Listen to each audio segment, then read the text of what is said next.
My chicken's burnt. I don't know who you are or why you keep being mean to me, but you need to be nice to me right now. Hey, I don't know who you are. I don't know why you're being so mean. I don't know who you are. Chapitre 20 X2. Convocation Commander Conroy had been a proud member of the small military the Libertonians still had for most of his life. He'd fought pirates, he'd performed Black Ops missions, and he'd even battled hunter-killer raids. He was proud to serve, and he knew that war would one day return to the Libertonians. What he hadn't expected was that they'd have help when the war finally began again. And he'd especially never expected their help to be so, how did he describe them? Loud, boisterous, utterly insane? Those all fit. So he supposed he'd just have to call them what they were. Americans. The Libertonians had been outnumbered in the last war, but this time they were also limited from centuries of being forced to keep their military incredibly small. Of course, they'd built up what they could in secret, but they hadn't been able to start production of their power suits until war was officially declared. The average Libertonian could fly and had razor-sharp claws, but the Crusticans had hard shells and their own claws. Bastion's landmasses were mostly mountains and valleys, which were perfect for Libertonians and made it harder for Crusticans to advance, but their invasion force outnumbered the actual Libertonian soldiers 200 to 1. With militia forces that dropped to around 120 to 1, but it wasn't looking good. Then the Americans showed up with a large fleet, to even things out a bit. Their ground forces had been easily deployed around the Libertonian mountain cities for defense, but they needed to counter the Crusticans spreading out around the planet, looking to cut them off from mines, farms, and smaller towns in the valleys. Considering their small numbers, the Libertonians had been spread out among human forces to act as guides and coordinate with militia. Before meeting the Americans, Conroy had thought militia forces were chaotic and unorganized. But then he'd been assigned to the 32nd Stormtroopers. They didn't have power armor, but they did have explosives strapped to their backs. He'd been told they were called jetpacks. A Libertonian could fly through the skies gracefully, swooping down on a target and then rising away before they were touched. Humans seemed to have a different idea of how this would work. I'm telling you, Commander, we can stomp down on those crabs and fuck their shit up. I don't get why you want to just fly over them. It still stunned Conroy that he wasn't talking to some tight-winged recruit, but a human officer. Captain Garcia, that is a forward base, not a simple outpost. There has to be 300 Crusticans in there, and at least 50 in armor. What you're proposing is that me and my 2 soldiers and your 50 take on a full base of trained and experienced hunter-killers, without any air support or artillery. Conroy, we've got jetpacks and you've got power suits that fly. We are the air support. They're preparing AA, but it isn't operational yet. This is our chance to get in there before they're properly secured. You forget they have 2 AA guns operational already.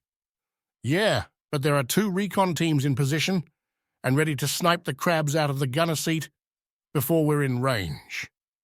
Conroy and Captain Garcia were standing on the edge of a mountain plateau with the valley stretching out before them. The Crustican base was situated on a wide open plain where they were starting to set up landing pads. It was a typical Crustican design, high walls in a circle with roofing over all but the very center. They had 6 tours arranged around the base as well, with AA guns being set up. He looked along the plains, which had nothing but some flowers and grass in them, and shook his head. You must be mistaken, Captain. There isn't anything but the Crustican base down in the valley. Sure there is. See that group of red flowers? Right. There. Next to that little poond? Yes. What about them? Captain Garcia spoke into his collar. Pothead Actual, this is Centurion Actual, do you copy? There was a pause for a moment. "No, I don't care that you hate your call sign, pothead. Deal with it. Anyway, our bird friend doesn't think you exist. Move about 5 feet to the left. How do you copy?" As Conroy watched, the red flowers wiggled and shifted a little as he gasped. "Yeah, thanks, pothead actual. Over." "How did you get soldiers so close to their base? We've been up here for hours. I haven't seen them this entire time." "Yeah, neither have the crabs. So come on." Conroy shrugged at that. "Very well. I suppose I'll just have to see what you Americans can do." He walked back to his power suit and the 2 veterans he still had with him. When he started to climb up into his suit, he looked back at the humans and was confused. They wore those dangerously volatile jetpacks and had armor along their heads and torsos, arranged in olive drab green plates that overlapped. He heard they had power suits, but they were still rare and made only in very small numbers. Their shields were also worse than the models the Libertonian militia used, so as far as he could tell, their main defense would be speed. So why were they picking up rocks?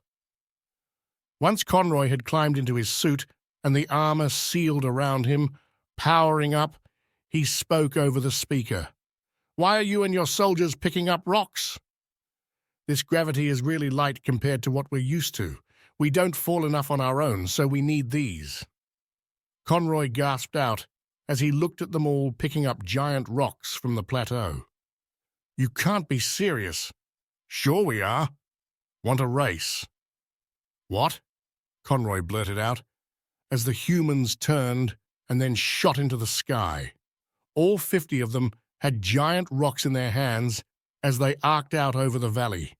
Conroy cursed and quickly jumped his power suit off the edge and activated his thrusters to catch up.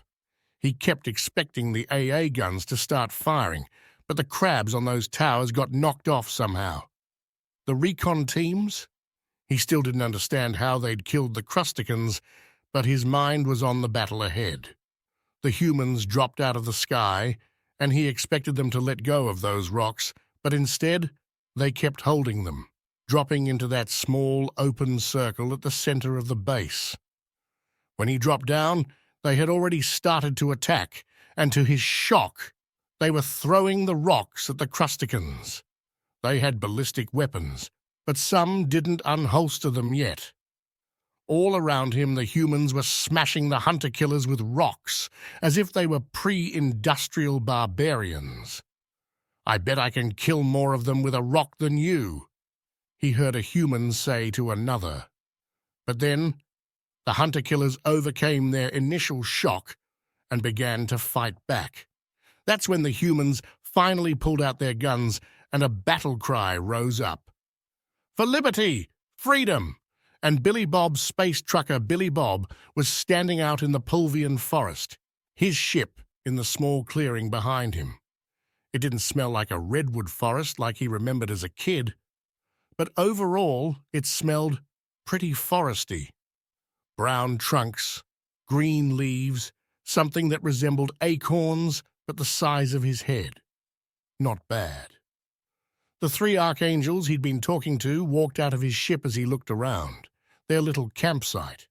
No campfire, obviously, but they'd set up black hammocks between trees, and he could see what looked like a hunter's blind in the treetops.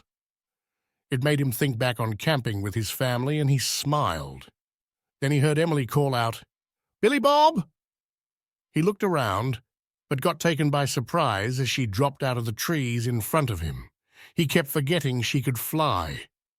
She leaned in and gave him a hug, but it was his turn to gasp and groan before she pulled back and looked down at him. "Oh, you're still hurt."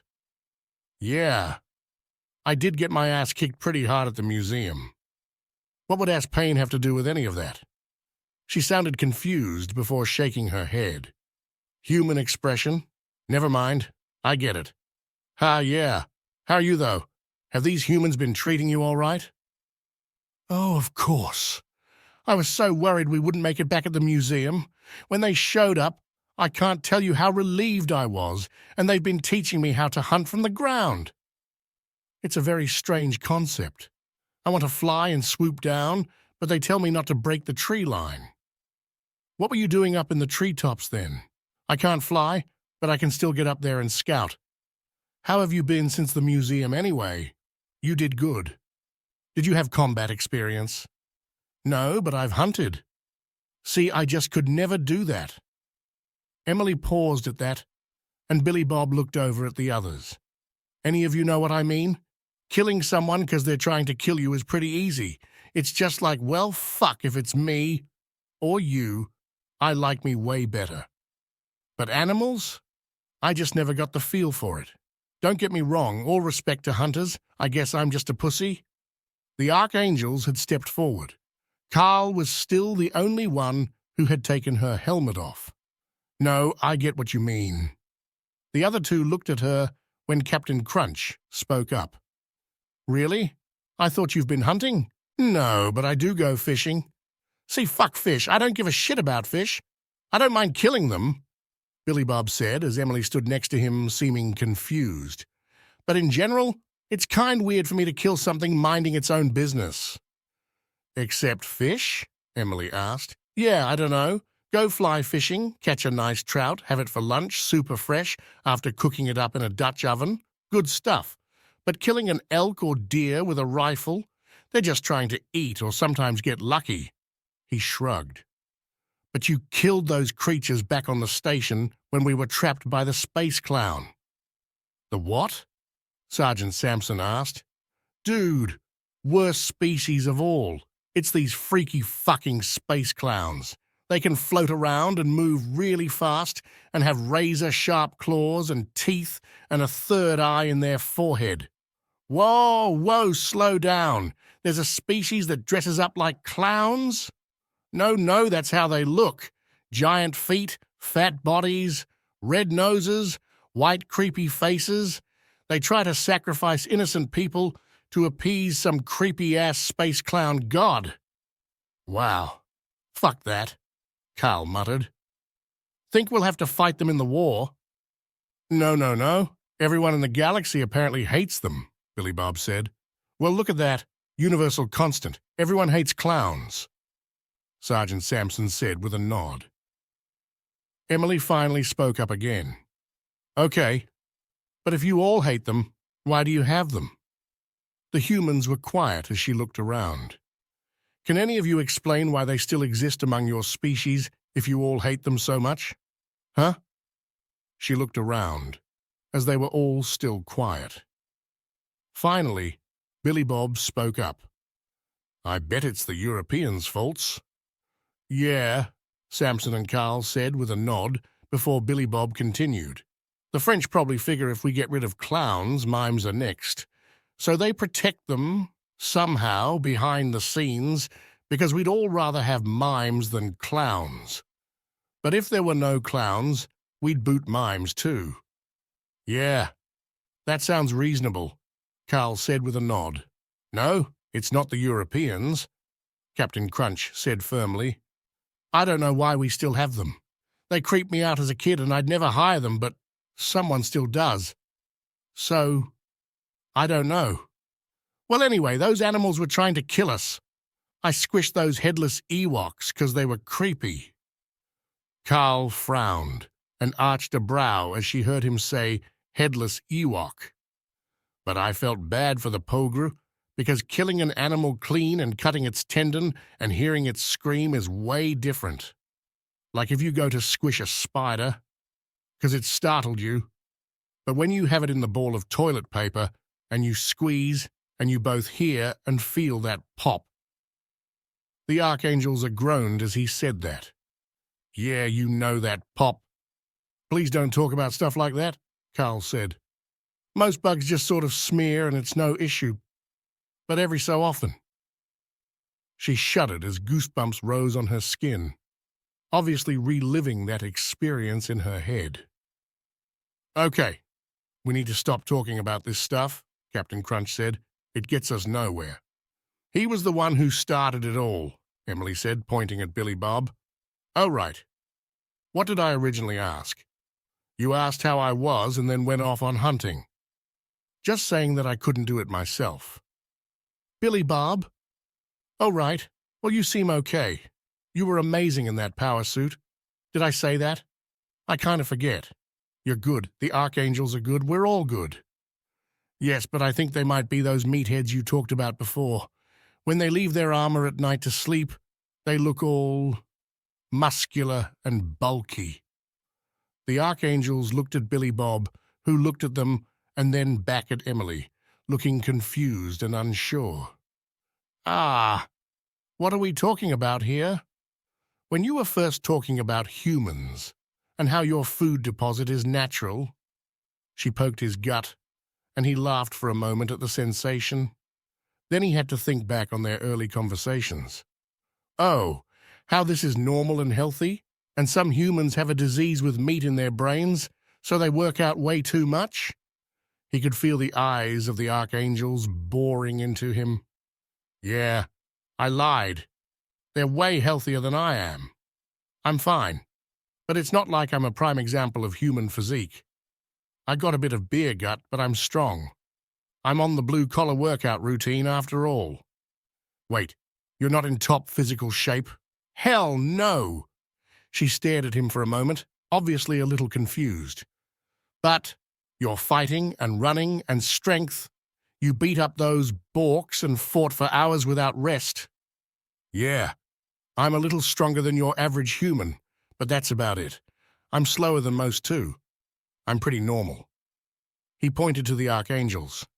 They're the humans in top physical form, plus power armor. So, you're normal. You're average. I wouldn't say average. I'm a good pilot after all. But like, ground combat? Average. Better in a brawl than most, though. I'm a good 6'3", which is tall for my people, so I have reach. But yeah, like running and shooting, totally average. She stared at him then before looking at the Archangels. Is he serious? Yes, sir, Carl said with a nod. He's tougher than he gives himself credit, but the real top combatants are us. Of course, we are the absolute best that humanity has to offer. The others nodded at that. Okay, Emily said, and then crossed all of her arms. If you're all so tough, how come we've been hiding on this planet for 2 days? Well, while we're excellent face-to-face soldiers, getting shot out of the sky still happens to kill us. Not to mention that great soldiers can be killed by shitty soldiers if there's a fuck ton of them. Sergeant Sampson blurted out before Captain Crunch waved a hand. It's a bit more complicated than that. We needed to wait until our cruiser had a better fix on our position and the crab ships left orbit. Sergeants White and Ivanovich should be back from scouting soon. The issue is they have a lot of AA in the area, and we're unsure what their fighter complement is in the area. Getting your Longhorn off this rock isn't going to be easy. Well, how did you get it to this forest? You guys might have been paying attention, but I happened to sleep through that part. Billy Bob mentioned. We flew low. So long as we stay under 2,000 feet, they can't pick us up on the big sensors from what we've seen. They are sending local craft around, but they suck at searching forests. We're thinking we might be here for a month or so, go around, picking off sensor stations and AA platforms and then hoping they don't have any fighters around when we head to space. A month? Billy Bob gasped, and Emily did as well before she continued. We can't wait that long. We have to get to the council capital during the big meeting so I can show them the suppression device. The Archangels stared. The council assholes have been making other species stupid thanks to some sort of big control device that works through the FTL lanes and translator updates. They've been making the other species easier to control and more likely to go along with their plans. So if we expose them, then we might not be at war with the entire rest of the galaxy? Captain Crunch asked. Yeah, just the council races in charge. The crabs, those space poodles, the fish cops, and some space hamsters I haven't met yet. The captain was quiet for a moment. I suppose that's still enough of a challenge. But fighting the entire galaxy would make for the ultimate test of humanity. The others nodded at that, adding their agreement. "What? You actually want to fight the rest of the galaxy?" Emily gasped out. "Well, it would prove once and for all we're the best." Billy Bob said with a nod. "Ah, but the UHG would be mad at us forever." "Oh, yes, that's true," Carl said with a nod. "I mean, if it wasn't our fault, they might get over it. But if they found out we had a chance to limit the war... yeah. All right. Well, that's even if we can get off of this damn planet," Captain Crunch reminded them. Billy Bob thought for a moment. "Hey, there were plenty of cargo ships traveling on and off the planet. Why not take one?" "What do you mean? Xeno cargo ships are massive. You know that, and without the proper codes, they'd figure it out while we were leaving orbit." "Yeah, but I mean, I can fly an Atlas. I saw their command set up once. They idiots spread out all the jobs so everyone has something to do, but I could do it." "You could pilot an Atlas on your own? Those things have command crews of like 10. Hey, I told you guys, I'm a good pilot. Well, a good cargo pilot. We'll hit a spaceport, fly my Longhorn into an Atlas, take it over, and then get the fuck out of here. If they start shooting at it, it's a fucking Atlas. They have a lot to shoot. We'll just bail in my Longhorn, should things get bad enough." Captain Crunch was silent at that for a moment. "It's a better plan than anything we've got. I'll contact White and Ivan. Carl, Samson, you start breaking down our camp. I want to see if we can move out tonight." As they started to split up and work, Billy Bob was left alone with Emily. Looking over at her, he thought about what they'd told him. "I heard you told them to be careful with my neck. Maybe you should just try not being so rough with it." She smirked at that under her mask. "Yeah, well, I'm starting to think I am the badass here. You got beat up and had your arm cut off while I did just fine." "Oh, that giant metal power suit had nothing to do with it, huh? Mischarged straight into a bunch of matter slammers. I totally could have taken them on my own. I dragged your sorry ass to safety, didn't I?" She slowly leaned over to give him another hug, resting her muzzle on top of his head. He still wasn't sure he liked being the short one. It felt weird. "I can see why humans like hugs. They're warm," she murmured softly. Billy Bob thought for a moment. "Hey, there were plenty of cargo ships traveling on and off the planet. Why not take one?" "What do you mean?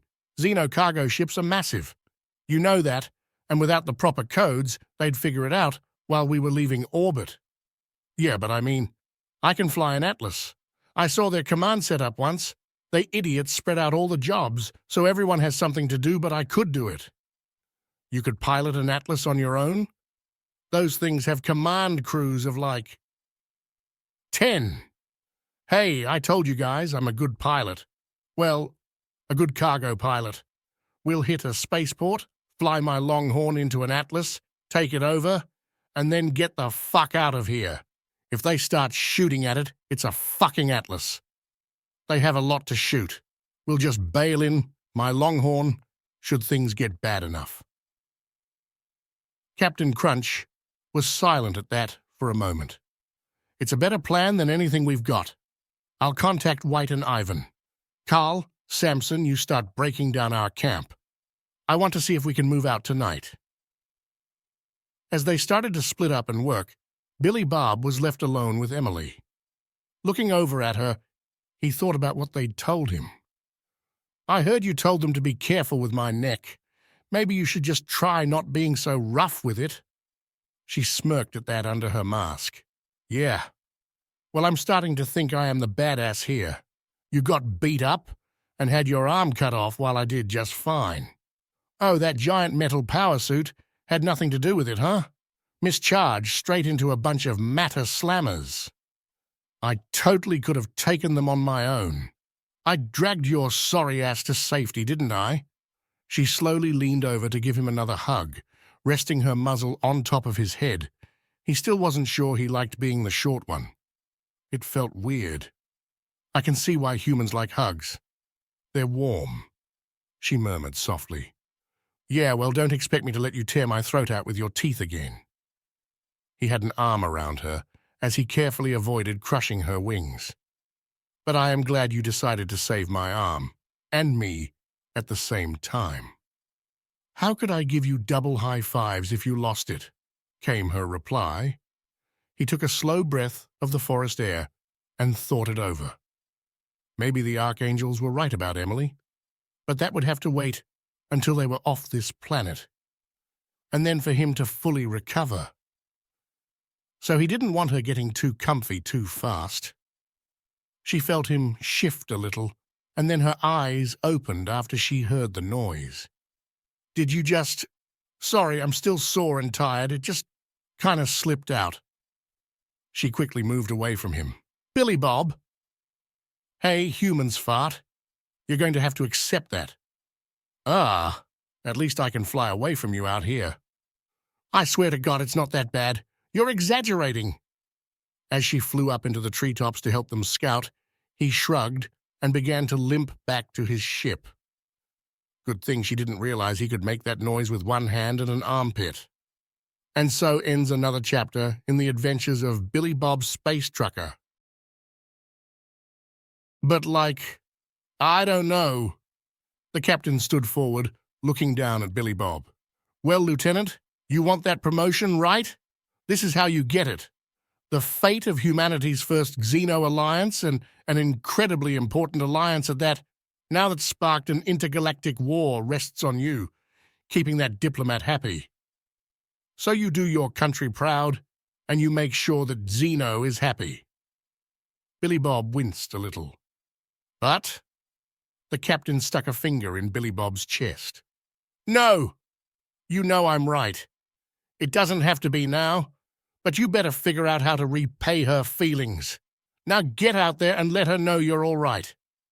Billy Bob sighed and nodded, slowly limping out the airlock. Once he was gone, Carl spoke up. I really don't think our alliance is reliant on them doing it, sir. And I'm fairly sure she'd understand if he was hesitant. Oh, I'm sure you're right on both counts.